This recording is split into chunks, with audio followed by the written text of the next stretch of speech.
Coming up next, I'll share a very clear path to becoming self-employed, and then we'll answer the question, is college worth it right now? Plus, we take your calls, and it all starts right now.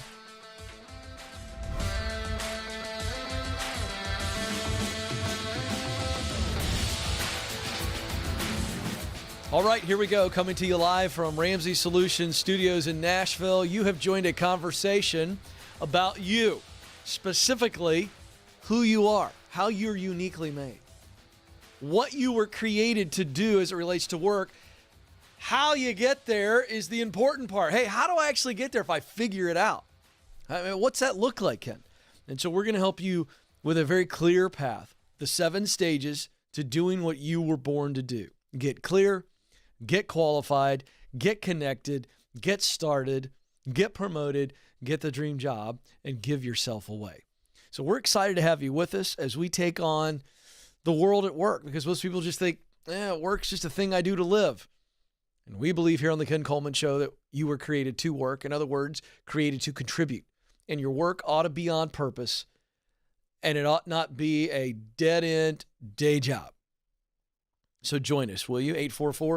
844-747-2577. We have so many of you that want to start your own business. You have walked through stage 1 and you've gotten clear and you know you want to start a business. Or some of you are going, I actually have always wanted to start a business. I'm not quite sure how to start the business. And I want to focus on that group of people. So how do you come up with the ideas? And then how do you pick the right idea for that side hustle that you hope to eventually become your own company? Or how do you determine, hey, this is the business that I'm supposed to start and run? So I'm going to give you some very simple ways to do this. Now let's use the normal construct here of talent, what you do best, passion, work you love, and then mission, the results that you want to create. But let's flip the order. Okay? And we're going to walk through this, but we're going to flip the order. Well, let's talk about mission first. So if you're thinking about a business, a side hustle, something you want to start, that entrepreneurial itch has taken over. How do you determine what's the best idea? How do you come up with ideas? This is how. We start on mission first. Now, the questions that we ask and answer to determine our mission, professional mission we're talking about, results that we want to accomplish, results we want to contribute to the world. So we ask 3 questions. The first one is, who are the people I most want to help? Now, the reason we ask that question is because all businesses, all entrepreneurial ideas are a result of saying, I want to help people. In other words, I want to meet a need or fulfill a desire. I'll give an example. Meet a need is, I want to provide plumbing, electrical work, disaster cleanup, whatever. I want to create a daycare. In those situations, those examples, you are meeting a need or solving a problem.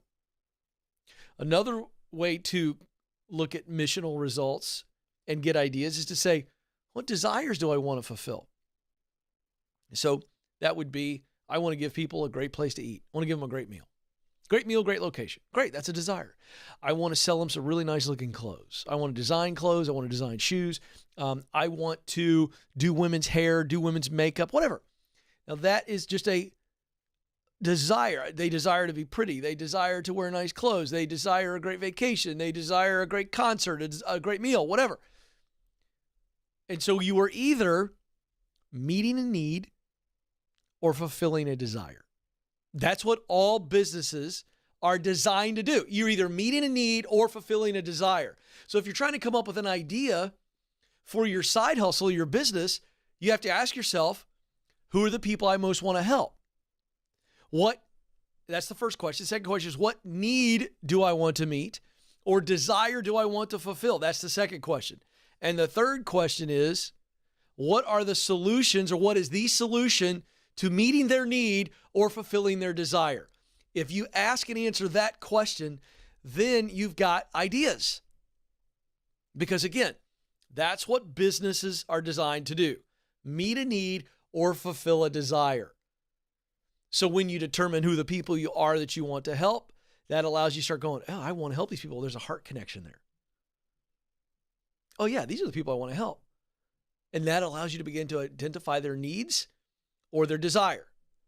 Oh, now we got some clarity. Now we're going to go one level deeper. What are the solutions to those needs or those desires?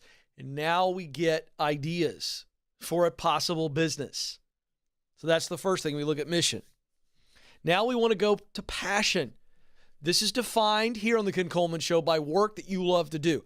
Think a task, a role. You love filling this role. You love doing this task. That can be applied across every type of work there is in the world. So you start, well, what's the type of thing I love to do? And you start getting clear on that. Yeah, I love to do this. I love to do this. I love to do this. This is not, I can work hard at this, but it doesn't feel like work. It's enjoyment. Time disappears. Don't want to stop. That's the passion. So now that we have ideas, and we've kind of got those missional results that we want to provide to those specific people, we go, okay, I'm just doing a little bit of work here, and I'm going, what kind of work do I love to do? Does that match up with this business idea? The solution, essentially, that I want to provide. Do I have a love for the type of work that's going to be required to deliver the solution? So let me tell you what's happening here. All of this is about getting clear. But when I've got the mission figured out, I've got ideas, direction, and then when I look at passion, I get confirmation. Oh, I actually am good at that. I love solving people's household repairs and problems. That's what I love to do. If one of the ideas was being a fix-it repair business, ding, ding, ding, ding, ding. So we're getting confirmation here. Because we've got to have the talent to pull this off, or else it's just fantasy land. And then now let's look at talent. What do I do well? Now, I know what I love to do, but is it hobby level skill? Meaning I don't think anybody pay me for it because I'm just not good enough. What are my top talents? This is what people compliment me on. This comes easy for me, and I know people will pay me for this because I'm actually good at it. This is the final piece, and this is application. So now we go, okay, I know the idea, I know the type of business because it's based on mission, the results that I want to deliver to people. I know that the work that's involved in this, it's going to be broad, but I'm very clear on the type of work that I love. And so now I'm getting some confirmation that, yeah, I love this work. There's going to be things I don't love to do when you start a business because you're the chief everything officer. But what we're saying is, as this thing grows and scales, you love the work that's required to produce the result. That's the confirmation piece. And then finally, application talent. You got to go, okay, look, I'm really talented at this piece. I'm not so talented over here. So in the early days when I'm chief everything officer, who are some contract people? Maybe I hire an accountant because I'm not very good at numbers. That's the idea here. So we apply this talent to, okay, I can actually do this well for myself. These things over here that I've got to do, I don't do these things well. So I'm going to have to learn. I'm going to have to get okay at it. I'm going to have to hire for that or contract out for that. And so what you've done here is now you go, oh, there's the path to actually doing this. It's doable. I'm not so scared. I see that it is possible. And this is the emotional and the mental exercise that you've got to do so that you actually have the courage to step out and start the business. So that process works. And that's how you get the ideas. That's how you confirm that it's a good idea. And that's how you figure out how to best go about executing on the idea. 844-747-2577 is the phone number. 844-747-2577. We're going to answer a big question with some real data. Is college worth it? Coming up in the news segment. And we got some funny work fails on this Friday. But first to the phones we go. Houston, Texas is where Phil joins us. Phil, you're on the Ken Coleman Show. Hello? Hey, Phil, you're on the Ken Coleman Show. What's up? Hey, well, thank you for taking my call. First of all, I just wanted to say I love your show and appreciate everything that you do at Ramsey Solutions. Thank you. So I've been teaching for about 14 years, and I've been thinking of making a career change. I actually applied for an account executive position at the company my wife works. I've had an interview yesterday and actually received a call yesterday that I was one of the finalists. My wife is a director of marketing at that company, and I'd be working under sales. My question is, do you recommend husband and wife working for the same company? I don't recommend it in the sense of the way that you're asking it. Like, do I walk around espousing, hey, I think if you can, you should work at the same company as your spouse. I don't recommend it. Like, this is a good thing. So if you're being pure and I'm being pure on word choice, then the answer is no. I don't recommend it. I don't say, hey, this is a good idea. This is something you should do. Do you understand what I'm saying? Mm-hmm. Yes, sir. But I don't also strictly say that's a really awful idea either. My advice and my opinion on should you work at a company that your spouse works at is it's very custom. Do you two have the maturity that if you aren't doing well in your job or your leader's got to correct you and instruct you and you get your feelings hurt, you're going to take that home. There's no question about that. So how would she respond to that? She's in a leadership position. You're not. How's that really going to look? It's one thing to think about the idea. It's another thing to live in the idea. Mm-hmm. So I think it's going to take maturity. I'm not against it, but I would not recommend it as a best option just because of the psychology involved that is inescapable when something not so favorable, let's put it that way, happens to one of the spouses and they both work in the same building. Does that make sense to you? Do you have a question about that? It does. Yes, sir. No, it makes a lot of sense. And just the fact that I guess the sales and marketing, they kind of work sometimes together, goes kind of a little hand in hand. What's your gut? What's your gut? You called me. I told you what I think, but what's your gut? I've kind of been like wishy-washy on it more because of the fact that I want to, I don't want to add more stress to my wife's job. Her stress is already, her job is very stressful as it is. Right. I was just trying to find. So wait a second. Wait. When you say you're wishy-washy, that's a way of saying I'm flipping and flopping back and forth. Which way are you flipping to most of the time? Which way are you leaning to? I would say I would not want to add that added level stress to my wife's job. Yeah. Okay, good. I got your answer. What did she say? She says that I would do she knows I would nail it. She thinks I would do great. But it's kind of like, she says we have a really good work-life balance right now as it is, in which I'm a teacher and I get to hang around with our kids. Okay, hold on. I'm trying to help you get to the point of this. She said you're going to do a good job because she's a good wife, and she said nice things about her hubs. But it sounds like to me she doesn't think it's a good decision for you to work there. Am I right? I'm thinking so. Yes, sir. All right. Then don't do it. I think your wife is being really nice, and she's trying to be sensitive to you because she's a really great woman. But I think you're whoa. Okay. That's time for break. So I'll let you go. But you got to trust your gut there. You just have to trust your gut. I tried to move on from that, and I just can't. I have ADHD, so when the goes off behind me, I can't. It's time for lunch or break or whatever's going on there. Or there's a large vehicle that is backing up into your location, and you should seek immediate shelter. Fun stuff. Yeah. Last thing on this, Phil's a good dude. I appreciate he called. Phil, I'm so grateful you did. You got to trust your gut on this, and your gut is just going. You know what? That sound might have been Phil's gut. It occurs to me that was a wonderful moment right there, and I just now got it. Phil, that was your gut going, "Hey, Phil, your wife does not want you to work at the same company, and the alarm is going off." It was a sign from heaven. I can't hear Madison. She's trying to talk to me. Stay tuned, folks. Madison's got something to say if we can figure out how to turn her mic on. Still can't hear you. All right, never mind. Would you please give her a mic? Now I can't focus. What is the word, Madison? There we go. I hear something. All right, there we go. I was going to say, you kind of said it at the end, but if you were looking for a sign, there you go. Yeah, there's your sign. The giant horn in the background, Nathan, was the sign. That's pretty much the way we need to go.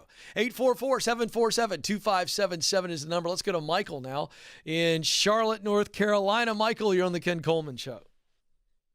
Hey, Ken. Hey, first of all, I just wanted to say that I love what you do and happy that I'm able to find you. Well, man, I appreciate that. I'm here for you. What's going on?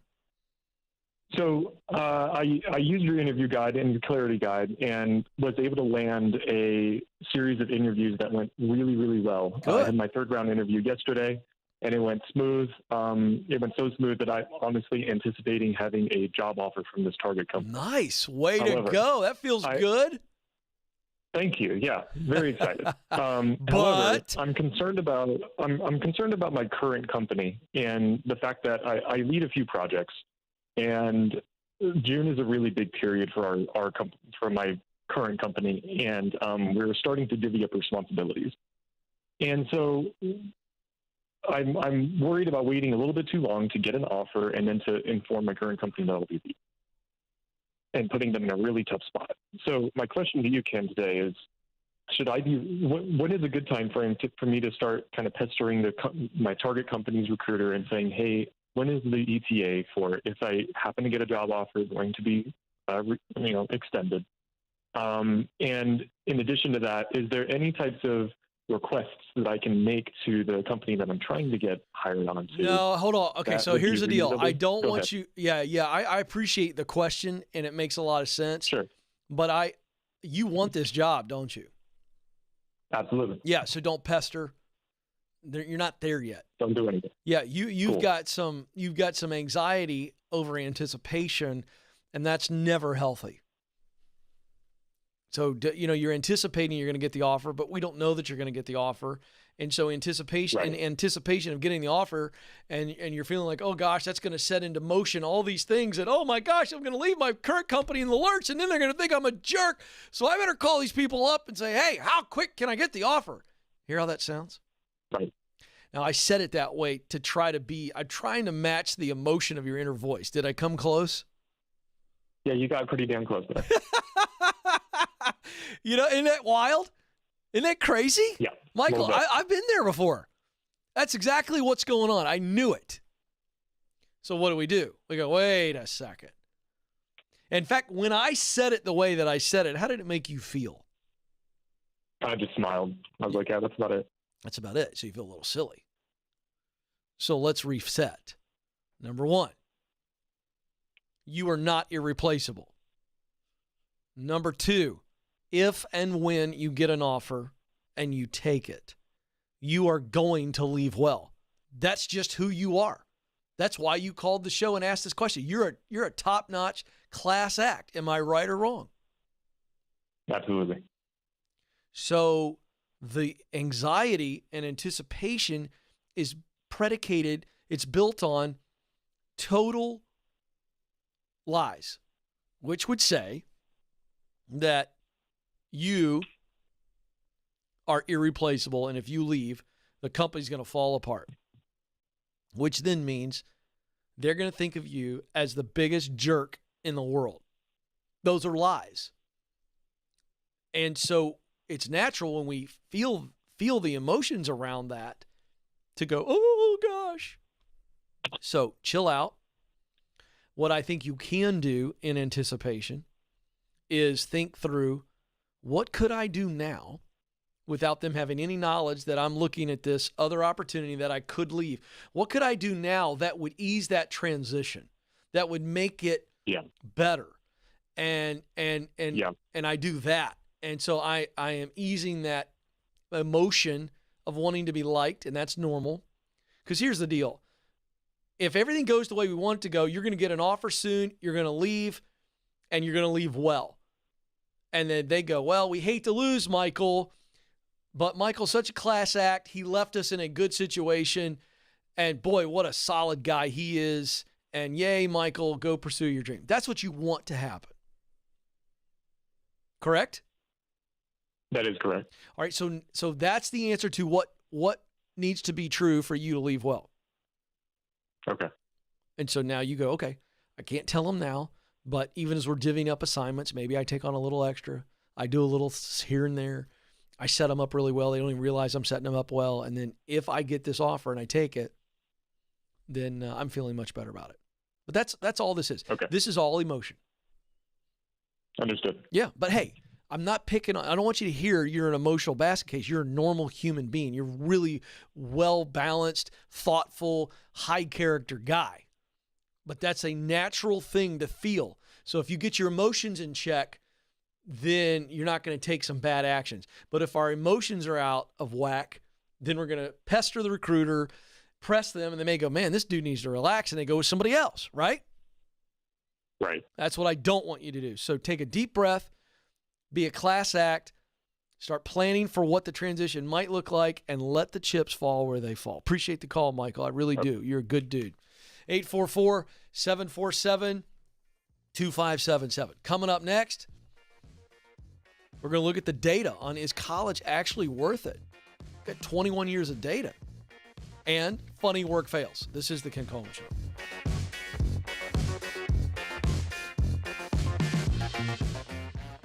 We were drawn to Christian Healthcare Ministries because we both had young families and we wanted to have more children. And we had also just started a real estate company and needed to find healthcare coverage that would meet our needs. We were attracted to CHM because of its low monthly costs and the ability to negotiate medical costs down. Established in 1981 and accredited by the Better Business Bureau, CHM is here to meet the needs of your growing family or small business. Check us out at chministries.org.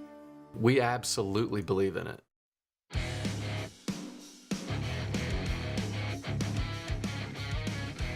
All right, folks, welcome back to the Ken Coleman Show, coming to you live from our Ramsey Solutions studios in Nashville. Thrilled to have you with us.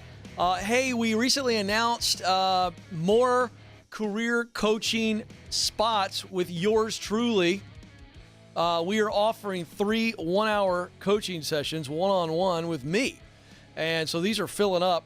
This is fun, and this is where we go deep. Imagine an hour-long call on the Ken Coleman Show, and I'm going deep, giving you homework assignments, following up with you, and we have a big time. People are laughing on these things. They're crying. It's one-on-one coaching, and because we are videoing this, we're going to turn this into a course and an opportunity to train more people to do this work. We are offering it at a steep discount. It is normally $4,800. We're offering it $2,400 for 3 one-hour sessions. Go to kencoleman.com/coaching. That's kencoleman.com/coaching. And when you get to that site, you can sign up your first session. They got it connected to my calendar. I don't know how these people do this, but there you go, kencoleman.com/coaching. All right, is college worth it? Now, if you've been listening or watching this show for any amount of time, you know my answer to that question is based on 2 other questions. So I want to frame this. Is college or higher education the only way, the only path? Meaning you can't do it without that requirement. If it's the only way, then it's worth it, with a caveat of don't go into student loan debt over it. The second qualifying question is college worth it? Is it the best way? If you weigh all of the paths to where you want to get to, if college comes out as the best way, then it's worth it. Again, with the caveat of no student loans. But what's the data say on college and the financial investment in college? Is it worth it? Let's look at the data. In my hands, I've got the data. Looking at tuition from 2000 to the end of the year of 2019. So we're looking at 19 years. College tuition, average college student paid $24,623 for tuition fees and room and board. That is an increase of 59%. So in 2019, $24,600. That's an increase of 59% compared to 2000 when the inflation adjusted price was $15,000, $485. And you ready for this? This is just the numbers. Wages have not kept the same pace. So college tuition has raised by 59% in 19 years, but wages have not. We got a problem here. Let's look at some more. Between 2000 and 2020, the share of Americans with an associate degree increased by 3 percentage points, from 8% to 11% of Americans with an associate's degree. The percentage of Americans with a bachelor's degree rose twice as much, from 17% to 23%. And then the share of Americans with an advanced degree rose 5 percentage points, from 9% to 14%. So what we're seeing is, in the data, more and more people are getting associates, 4-year degrees, or advanced degrees.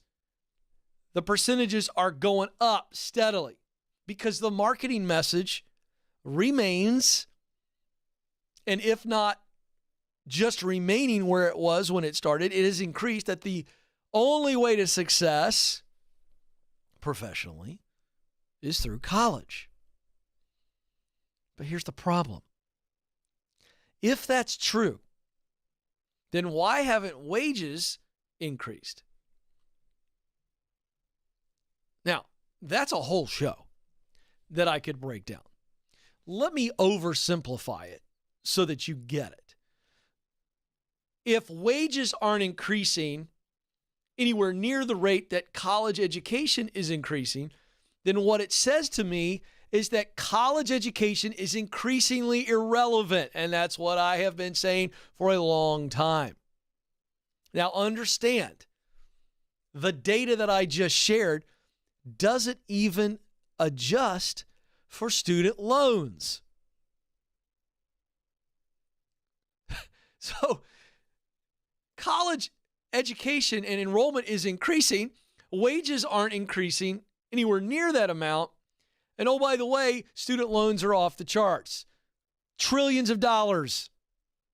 And these people that are getting these degrees are coming out with crazy amounts of debt and increasing at that. And they're not seeing the wage benefit. And this is because colleges aren't training the majority, hear that word, colleges and universities are not training the majority of their students for actual jobs.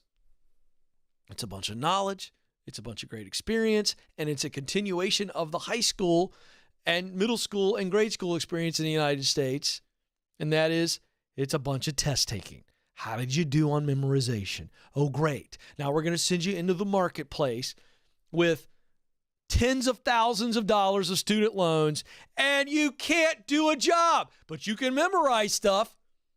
Well, how many jobs are out there for the good memorizers? Yeah, Ken, I don't like that. I'm sorry. You don't have to like it. I'm just talking common sense. What I didn't provide for you today that you can go Google is how many college students feel that their degree is relevant to the work they're trying to do. Go look at what they say. Since I haven't been in it since the 90s, the early 90s. Oh, by the way, some of you go, well, Ken, hypocrite much? No. Because I don't have a college degree. Oh, and by the way, never going to get it. You know why? I don't need it. And I don't give two freaking craps what anybody thinks about me as a person or as a success related to my degree. Doesn't matter. Don't need it.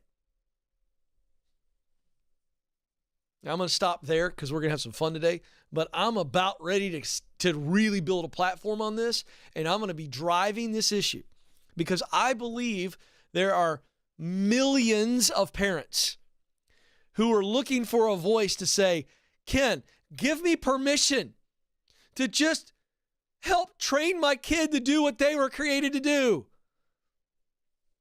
And we are. Oh, are we dreaming and scheming right now, Joe? behind the scenes.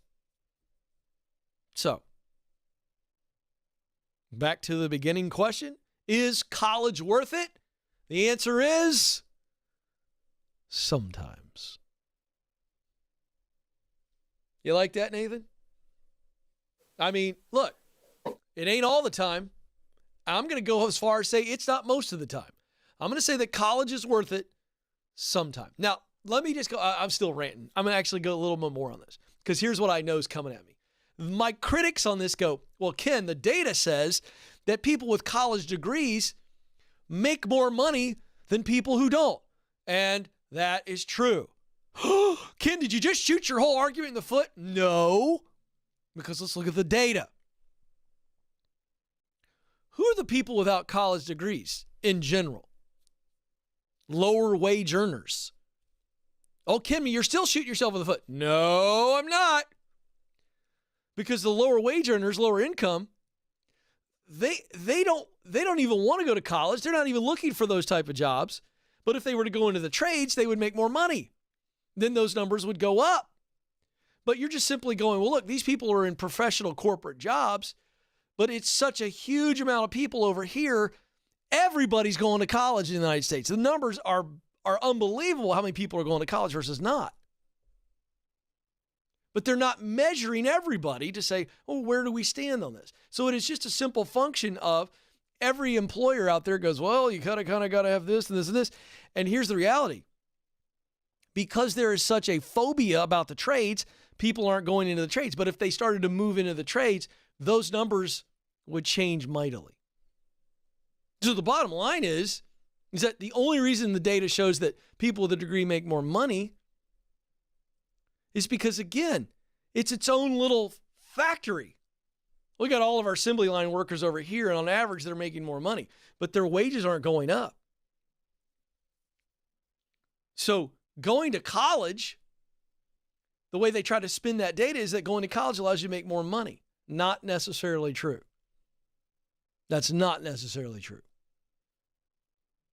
Because you start to look at how the economy's changing and how it's shifting, then we got to actually look at people that actually are pursuing something professionally on purpose, that didn't go to school or don't need to go to school, and those that are pursuing something professionally on purpose that did go to school. Now let's look at that data.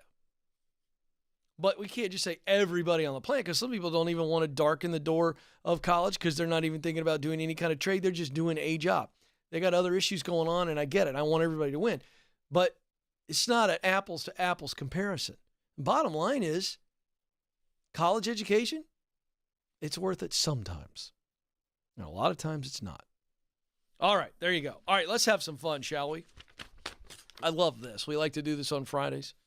Where, look, we've all had embarrassing moments at work. We have people that call the time they're not in a great work situation. So we want to try to bring a little laughter every once in a while because we've all done something dumb at work. And these people actually admit it on the internet. So here we go.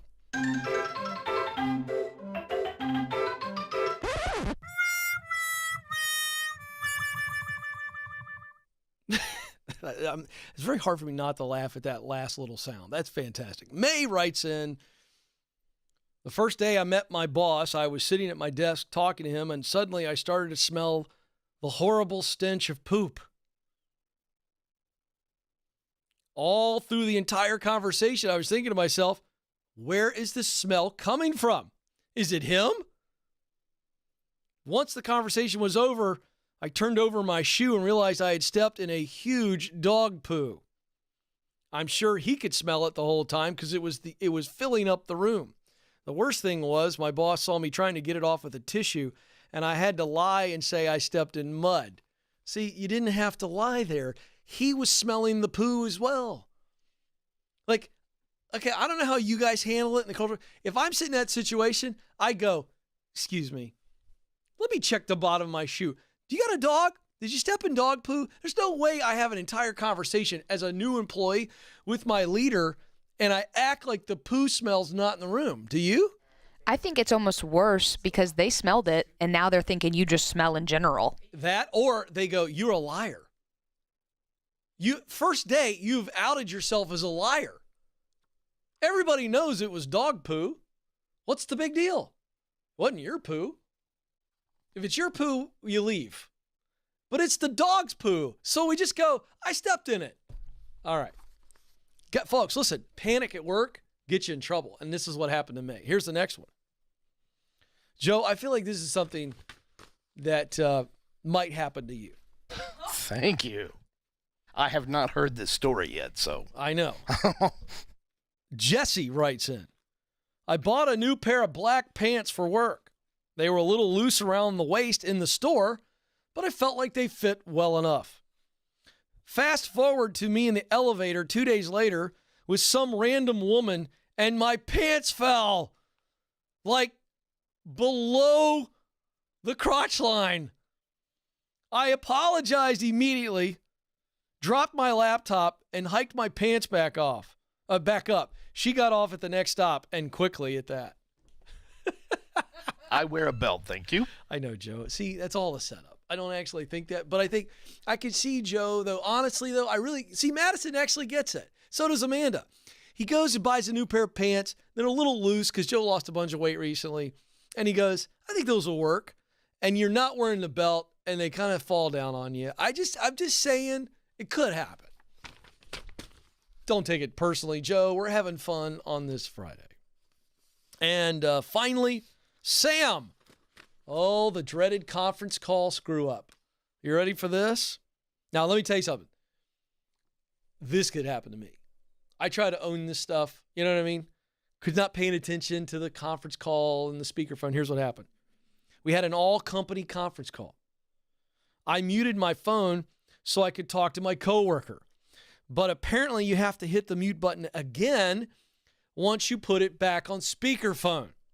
I did not know this and was going on and on about how the client was super annoying and, how a client wasn't on the phone, but how a client was super annoying and really difficult to deal with.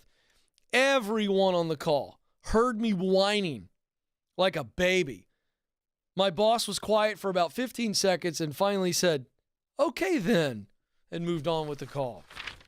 Got to be careful, Joe, on that speakerphone button. Got to be careful. Yikes. All right, folks, that is going to do it for me. But before I let you go, I want to remind you that you matter and you do have what it takes. Thank you so much for joining us. Until next time, this is the Ken Coleman Show. Press on.